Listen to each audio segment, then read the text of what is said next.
ሌላው በጣም አስደናቂው መጽሐፍ የኢትዮጵያ መጽሐፍ በጣም የሚገርማችሁ መጽሐፈ ዜና ምስጢር የሚል መጽሐፍ አለ። ወደ 813 ገጾች የያዘ መጽሐፍ ነው። ደብረ ሊባኖስ እንደነበር አውቃለሁ በፊት። በጣም ትልቅ መጽሐፍ ነው። ይሄ መጽሐፍ ምናልባት እንደው በብቃት ደረጃ ሊነበብ ይችላል እንጂ እኔና እናንተ ብናነበው እጅግ ከባድ ነው። በተለይ አቫታር የሚለውን ፊልም ብዙዎች አይታችሁታል። በቦክስ ኦፊስ ላይ ወደ 2.7 ቢሊዮን ዶላር ነው ገቢ ያስገኘው። አቫታር ፓንዶራ ላይ ስለተለያዩ ጅራት ስላላቸው ፍጡራን በጣም የሚተነትን ፊልም ነው። በጣም ተወዳጅና እስካሁን በገቢ ደረጃ 2.7 ቢሊዮን ዶላር ነው።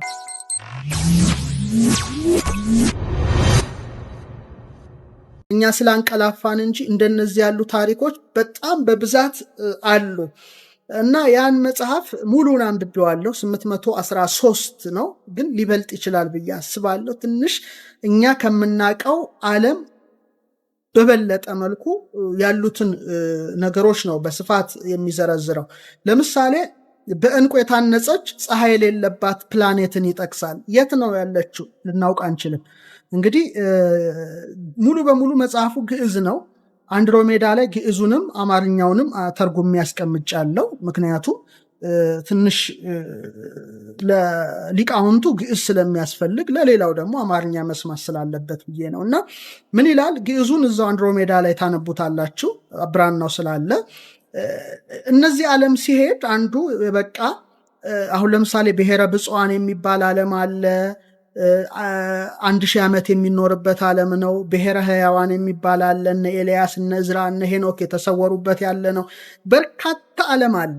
ከዛ ውስጥ ነው ይሄ አንዱን የሚጠቅሰውና እነዚህ ፍጡራን ይላል ቤታቸው እንደ ድንኳን ሞላ ላይ ሆነ ነው ይላል። ለዓይን ልዩ ድንቅ ውብ እና በእጅጉ ያማረ ነው ይላል። ግዕዙን ትቸዋለሁ። ጣሪያው ደግሞ ካሌምኒው በሚባል ዕንቁ የታነጸ ነው ይላል። ዕንቁ ደግሞ የህንደኬ ቅርብ የብርንዛ ሀገር እንደሆነች እንደ ሴሩን ድንጋይ ነጭ ነው ይላል። አንዳንዴ ህብሩ የሚለዋወጥ ደንጊያ ነው ይላል። እና ግንቡ ራሱ የዓለም ይላል ከባንዜራ ዕንቁ የታነጸ ነው ይላል። እና በጣም ደግሞ ደስ እንደሚያሰኝ ናብሊስ ደንጊያ ነው ይላል። በጣም ውብ ከተማ እንደሆነ ይጽፋል። መልኩ ደግሞ እንደ ውሃ የጠራና ብርሃኑም እንደ ፍም ቀይ ነው ካለ በኋላ ስለዛች ዓለም ሲጽፍ መጽሐፈ ዜና ምስጢር በሀገራቸው ፀሐይ የለም ይላል። ፀሐይ የለም ማለት ምን ማለት ነው? እንግዲህ ከኛ ሶላር ሲስተም ውጪ ማለት ነው። የኛ ሶላር ሲስተም ሁላችሁ የምታውቁት ነው፣ ስንት ፕላኔት እንዳለ ያለውን ሶላር ሲስተም። ይሄ ግን በሀገራቸው ፀሐይ የለም ካለ በኋላ አይኖቻቸው ብርሃኖቻቸው ለእነርሱ የሚያበሩ ጸዳሎቻቸው ናቸው ይላል። እንግዲህ ራሳቸው ሰውነታቸው ብርሃናማ አካላት እንደሆኑ ነው የሚጽፈውና ቁመታቸው በጣም ረዣዥሞች በመልአክ መለኪያ 12 ናቸው ይላል። አሁን ብሔረ ብፁዓን ብሔረ ሕያዋን የሚለውን አልገባሁበትም። እሱን ሌላ ቀን በዝርዝር 1000 ዓመት እንዴት እንደሚኖሩ 3 ልጆችን እንዴት እንደሚወልዱ ቤት በኩል እንደተሰወሩ እነ ዞሲማስ እንዴት እንዳዩቸው እነ ማቴዎስ እንዴት እንዳዩቸው በዝርዝር ሌላ ጊዜ አቀርብላቸዋለሁ። አሁን ግን ይሄ ትንሽ የተራቀቀ ነገር ስለሆነ ነው በኢትዮጵያ ዶክመንት ያለው። እንደውም እንደዚህ አይነት ዶክመንት በሌላው ዓለም ይኖራል የሚል እምነት የለኝም። ጠጉሮቻቸው እስከ እግሮቻቸው ተረከዝ ይደርሳል። አፍንጮቻቸው ረጃጅም፣ ጆሮቻቸው እንደ ካልእትሬው ቅርፍት ነው ይላል። ሰውነታቸው ሁሉ ነጭ ጠጉር ነው። ወንዶቻቸው ግን በፊታቸው ላይ ቀንድ ነገር አለ ይላል። ይሄ እንግዲህ በጣም የሚገርም ነው። የት ነው ነገሩ? ልናውቀው አንችልም።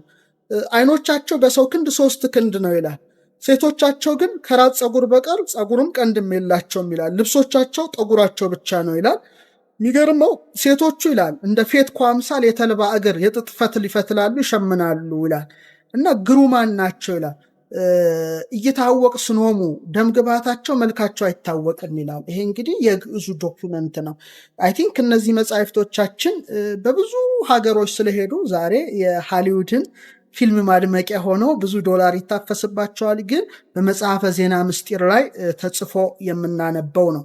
እና በጣም የሚገርመው ምናልባት ይህን የምናገረው ነገ ተነገ ወዲያ አንድ ጥሩ ኢትዮጵያዊ ተነስቶ ፊልም ቢሰራና ሀገሩንም ቢያስተዋውቅበት ብዬ ነው። ምክንያቱም ከአይምሮ በላይ ነው። ዓይንና ቅንድብ አጠገብ ናቸው ግን አይተያዩም ይላል እና እኛ ላየናቸውም ማለት የሉም ማለት አይደለም። ዕውቀታችን በጣም ውሱን ነው እና ሀገራቸው በጣም ድንቅና ቀንዱ 10 በሆነ አውሬ የታጠረ ነው ይላል መጽሐፈ ዜና ምስጢር። የሚገርም ነው። እና ሀገራቸው ሁሉ እንደ አጥርና እንደ ቤት ግንብ ሆኖ ይሸፍናል ይላል። ይህ አውሬ ማንም ወደዛ ዓለም አይገባም ይላል። 24 ክንፎች አሉት ይላል። እንደውም ምን ይላል እግዚአብሔር ይላል በምድራችን ላይ ቁጣ ባዘዘ ጊዜ ስማቸው የጨለማ መልአክ የተባሉ የሕዝቦች መላእክት ወስደው ወደ አየር በመውጣት ወደ ተቆጣበት ሀገር ውስጥ ያወርዱታል ይላል። ያን ጊዜ አራዊትም ቢሆኑ ይጨርሳቸዋል ይላል። ጀክስ እንደ ቫይረስ ሆኖ ያጠቃል እንደማለት ነው። ይህም ከአይምሮ በላይ ነው፣ አናውቅም። እና ማደሪያቸውን ያጥራል፣ ቀይ ባህር ላይ ይተኛል ይላል። ይህ አውሬ እንደ እሳት ነበልባል በጣም ቀይ ነው ይላል። በጣም ከባድ ነው ማለት ነው። ይህ ብቻ ሳይሆን እዛ ውስጥ ዓለም ውስጥ ያሉት አሳንበሬዎች ይላል ወፎች አሉበት። መልኮቻቸው እጅግ በጣም የሚያምሩ ብቻ ሳይሆኑ ይላል ግዙፋን ናቸው ይላል። በተለይ አካላቸው እንደ ተራራ ታላቅ ነው ይላል። ይህን ስናይ እግዚአብሔር የፈጠረው እጅግ ብዙ ነው። ለምሳሌ 22ቱ ስነ ፍጥረት መባሉ በአንድ ላይ ጠቅለል ብሎ ለመቁጠር እንጂ የሰው ልጅ አይምሮ እግዚአብሔር የፈጠረውን ነገር መርምሮ ሊያውቅ ከቻለ ራሱ እግዚአብሔር ሆኗል ማለት ነው። ስለዚህ አንችልም፣ አቅም የለንም ማለት ነው። እና ምን ይላል በጣም ከገረመኝ ታላላቅ እንስሶችና በጎች የሞሉበት አካላቸው እንደ ተራራ ታላቅ ነው። ሆኖም ግን ጠጉርና ቀንድ የላቸውም። ወተታቸው እንደ ኒል አይነት ህንዳዊ ቀለም ቀይ ነው ይላል። ኒል ማለት እንደ ልብሰ ማርያም የሚባለው ማለት ነው። በእጅጉ ጣፋጭ ነው ይላል። በጣም ይገርማል። ራሱ ጌታ በእነዚህ በፈጠረው በዚህ ዓለም ይደሰትበታል ይላል። በጣም የሚገርመው ምድራቸው ይላል በጣም ብዙ ያፈራል ይላል። ውሃቸው ማርና የጉፋኔውን ወተት ነው ይላል። የገላቸው ምልክት በልባቸው ውስጥ ነው ይላል። ለሴቶቻቸው እንዲሁ ለመጠን ጅራት ነገር አላቸው ይላል። ተመልከቱ። አሁን ይሄን አቫተር ያያችሁ ሰዎች በደንብ እንደሚገባችሁ ሙሉ በሙሉ እምነት አለኝ። እስቲ ፊልሙን ካሳ በፊልም ደረጃ እንዲያይቻለሁ ትላላችሁ። ስኩድ በጣም ጥሩ ነው። እንግዲህ የኢትዮጵያ ዶክመንት ነው። ተራሮቻቸውም ደግሞ ያበራል ይላል። የት ዓለም ነው? አሁን ዛሬ ማርስ ላይ የተለያዩ የናሳ ሳተላይቶች፣ ቴሌስኮፖች አሁን በተለይ በዚህ ዘመን 21 ሴንቸሪ የሚቀጥለው ክፍለ ዘመን አታስቡት። በጣም ይሄ የምድር መኪና ምናምን ምንትስ የሚለው ነገር አቁሞ ሰዎች በአየር ላይ የሚበሩ መኪናዎች የሚያዘጋጁበት ዘመን የናኖ ቴክኖሎጂ ነው። አሁን ያለው ቴክኖሎጂ በጥቂት እንግዲህ ከኮሮና ወረርሽኝ በኋላ የሚያበቃና የሚያከትም ነው። ከዚህ በኋላ ያለው ዘመን በጣም የረቀቀ ዘመን ነው እና ወደ እነዚህ ዓለማት ደግሞ የሚደረገው ጉዞ እንዴት ሊሆን እንደሚችል አላውቅም። እና ከደመናው ቀጥሎ ይላል አሁን ተራሮቻቸው እንደ ፋትቆ ያበራሉ ካለ በኋላ ከደመናው ቀጥሎ አረንጓዴ ባህር አለ ይላል። እንግዲህ ደመና ይጠቅሳል። ከደመናው ቀጥሎ አረንጓዴ ባህር አለ ይላል። ምን አይነት ዓለም ነው? ያ ዓለም እንግዲህ በኢትዮጵያ ዶክመንት ያለ ነው። በእጅጉ በምስራቅ በኩል የሰፋ ነው። ከአረንጓዴው ባህር ቀጥሎ ስሙ ሮዝ የተባለ ዛፍ አለ ይላል። መኳንንት ገሰሰ አቫተርን ቁጭ አረክልን ይላል። አመሰግናለሁ። አቫተርም አረንጓዴ ከተማ ነው። ባህሩ ትዝ ይላችሁ ከሆነ ዛፉ ትዝ ይላችሁ ከሆነ ተመልሳችሁ ይዩት እና የኢትዮጵያ ግዕዝ ዶክመንት ላይ ያለ መጽሐፍ እንደሆነ በዛው ልጠቁማችሁ እወዳለሁ። ሌላው እየታደሱ የሚኖሩ ፍጡራን ያሉበት ደግሞ ሌላ ፕላኔት ውስጥ ደግሞ ይሄ መጽሐፍ ይጽፋል።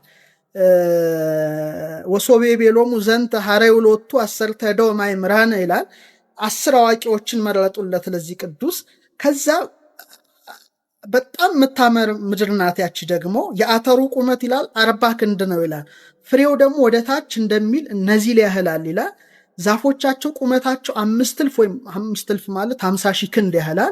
ፍሬያቸው በጣም ያመራል ይላል። የማያፈራ ዛፍ የለም ይላል እና እዛ ውስጥ በጣም እንደ ፀሐይ የሚያበሩ የወርቅ ድንጋዮች አሉ ይላል። ትዝ ይላችሁ ከሆነ ኤክሶፕላኔት ላይ ባለፈው አንድሮሜዳ ላይ ስናይ በጣም የከበሩ ማዕድናት በተለያዩ ኤክሶፕላኔት ውስጥ አሉ እና እጅግ ስንት አይነት ዓለም እንዳለ ምናልባት በኋላ በሳይንሱ ምነግራችሁ ይሆናል ጊዜ ካለን ማለት ነው። እና በጣም የሚገርመው ኦፕራሲዮን ማድረግ ይችላሉ ይላል። እንግዲህ ግዕዙን አንብቡት። አንድሮሜዳ ላይ ያለ ሴቶቹ ይላል ሀፍረታቸው በጎናቸው ነው ይላል። በሚወልዱ ጊዜ አይታመሙም። ሆዳቸውን ሰንጥቀው ልጆቻቸውን ያወጣሉ እንጂ ከወለዱ በኋላ ሆዳቸውን ይሰፋሉ ይላል። እንግዲህ ምን አይነት ቴክኖሎጂ አለ ማለት ነው። እና ሴቶቻቸው ጣቶቻቸው እግሮቻቸው 12 ናቸው ይላል። የወንዶቹ ደግሞ 14 ነው ይላል። የወንዶቹ አካል 2 ክንድ ከስንዝር ቁመታቸው ደግሞ 7 ክንድ ነው ይላል። ሴቶቹ ደግሞ ከወንዶቹ ይበልጣሉ ይላል እዚህ ዓለም እና ጥቁር አጭር መልከጥፉ ምንም የለም፣ መልካቸው ደምግባታቸው አንድ ነው ይላል። በጣም የሚገርም ነው ይሄ መጽሐፍ። ሌላ ደግሞ እዛው ላይ ደግሞ ፋፋ የሚባል ደግሞ ዮሴፍ አሰፋ ትክክል። ይሄ በተለይ ደግሞ መጽሐፈ ዜና ምስጢር የተባለ መጽሐፍ ነው ዋናው እና በጣም ልብን የሚመስጥ ነው። ምን ይላል እዛ ላይ 1000 ዓመት ከኖሩ በኋላ ያን ዛፍ ይመገቡና ይታደሳሉ ይላል። እንግዲህ እንዴት ነው ይሄ ነገር? ከአይምሮ በላይ ነው፣ የረቀቀ ነው። ለማንኛውም ግን 1000 ዓመት የሚኖሩ ቅዱሳን አሉ ይባላል። ስለዚህ እስቲ ስለ ዕድሜያችን ትንሽ ልንገራችሁ። ሁሉም ነገር በቁጥር የተቀመረ ነው። ለምሳሌ የኛ ዕድሜያችን ስንት ነው መገመት ይቻላል። ቀላል ዕድሜ፣ አማካይ ዕድሜ አለ።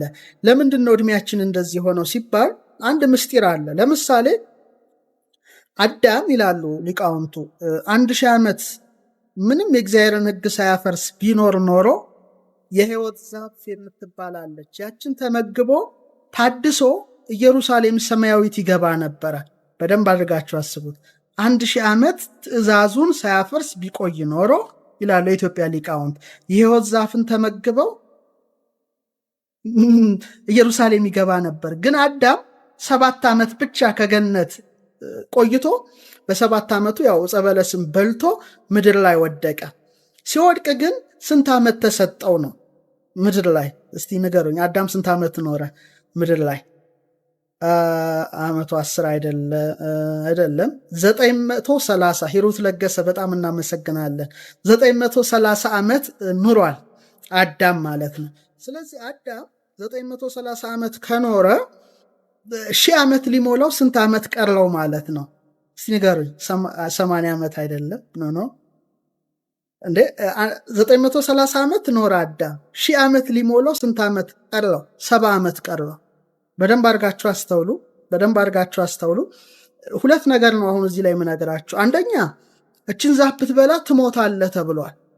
በእግዚአብሔር አቆጣጠር ሙቷል አዳም። ምክንያቱም 1000 ዓመት በእግዚአብሔር ለሰዎች አንድ ዕለት ናት። በጣም ጥሩ።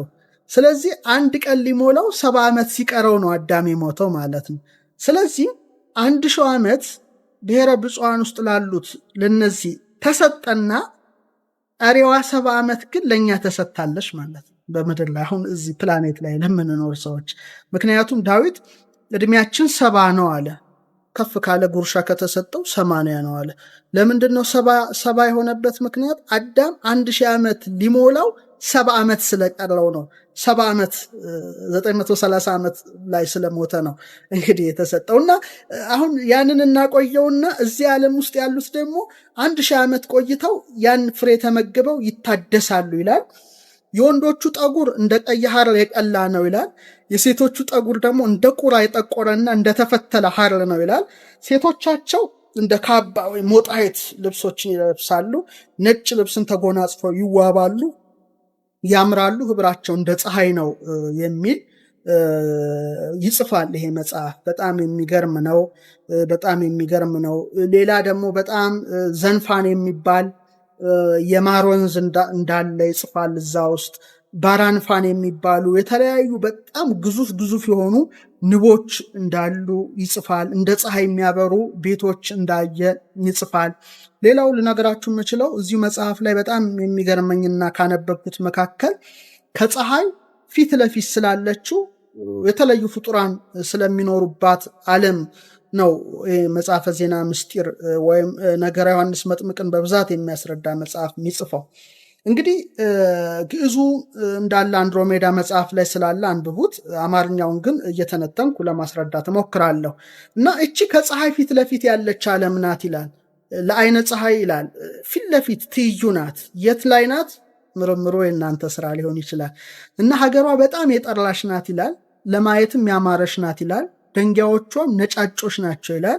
ቅርንጫፎቿ ሁሉ ነጫጮች ናቸው ይላል። እና እዛ ውስጥ የሚኖሩት ደግሞ ቤቶቻቸው የተተከለ ነጫጮችን ድንኳን ይመስላሉ። በጎቹ፣ እንስሶቹ ሁሉ፣ ወፎቹም ነጫጮች ናቸው ይላል። ከነሱ መካከል ቀይ፣ ጥቁር፣ ዝንጉርጉር አይገኝም። የዛች ወንዝ በእጅጉ ነጫጮች ናቸው ይላል። እና በጣም የሚገርመው ቦታውን ይጠቅሳል። አሁን ለጥሩ ሪሰርቸር ነው የምነግረው። ምናልባት ነገ ተነገ ወዲያ በጣም መመራመር ለሚችሉ ሰዎች ካሉ እንዲህ ብሎ ይጠቁማቸዋል። እንደ ቀርዱ ተራራ፣ ቀርዱን የምታውቋት ነው ይመስለኛል። አራራት ኖህ መርከቡ ያረፈበት ቀርዱ አራራት፣ እንደ ቀርሜሎስ፣ እንደ ገልአድ የአንፉን ተራራ ከጎህ ጋር ትይዩ እንደሆነች ለፀሐይ ትይዩ ናት ይላል።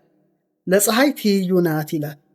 እንግዲህ እና ፀሐይ ከመስኮቶቹ ሲወጣ ከሌላው ዓለም ቀድሞ እዛ ላይ ያበራል ይላል። ምናልባት እኛ የምናውቀው ሜርኩሪና ቬነሱን ሊሆን ይችላል ከምድር በፊት ያሉትን፣ ግን ይሄ የተለየ ዓለም እንደሆነ እንግዳ አይሆንብንም። እና ባልንጀራውን ማየት እስከማይችል ድረስ ሀገራቸው በጣም ትደምቃለች ይላል። እና ከብርሃኗ በቀር ፀሐይ አታቃጥልም ይላል። እኛ ሀገር ፀሐይ ቢወጣ ፕላኔት ላይ ቢወጣ ሙቀትም አለ፣ እዛ ግን ብርሃን እንጂ ሙቀትነቱ አይገባም ይላል። በጣም ታበራለች ይላል። እዛ ውስጥ ያሉት ሰዎች አርያቸው ነጫጮች፣ ቁመታቸው ረጃጅሞች ይልና ለየት ያሉ ፍጡራን እንደሆኑ ይጽፋል። ጆሮአቸው የአንበሳ ይላል፣ ግራ እግራቸው የአንበሳ፣ ቀኝ እጃቸው የነምር፣ የእጆቻቸው ጥፍሮች የነምር፣ አንገታቸው ደግሞ እንደ ፈረስ አይነት፣ አፍንጮቻቸው እንደ ዝንጀሮ፣ ጥርሶቻቸው እንደ ንስር፣ ጎኖቻቸው እንደ ግመል፣ የእነርሱ ጠጉራቸው ከአራዊት ቁጥር አይነት ነው። የአንበሳ አይነት ጅራት አላቸው። ቅድም የገላውዲዮስን ስዕል እንዳሳየዋችሁ ማለት ነው። ጠጉራቸው እንደ አምኖን የተከፈከፈ ነው፣ ነገር ግን ነጭ ነው ይላል። እና ይሄ በጣም የሚገርም ነው። ይህ ብቻ ሳይሆን በጣም የሚገርማችሁ ፕላኔት ኤፕ የሚል ፊልም አይቼ ነበረ። በጣም የተለያዩ ዝንጀሮዎች ያሉበት ግዙፍ አለ። ይሄ ራሱ ስለ ዝንጀሮዎች ግዙፍ ዝንጀሮዎች ስላሉበት ዓለም ይጽፋል። እና ዘሮቻቸው ራሱ በጣም የተለዩ እንደሆኑ ይጽፋል።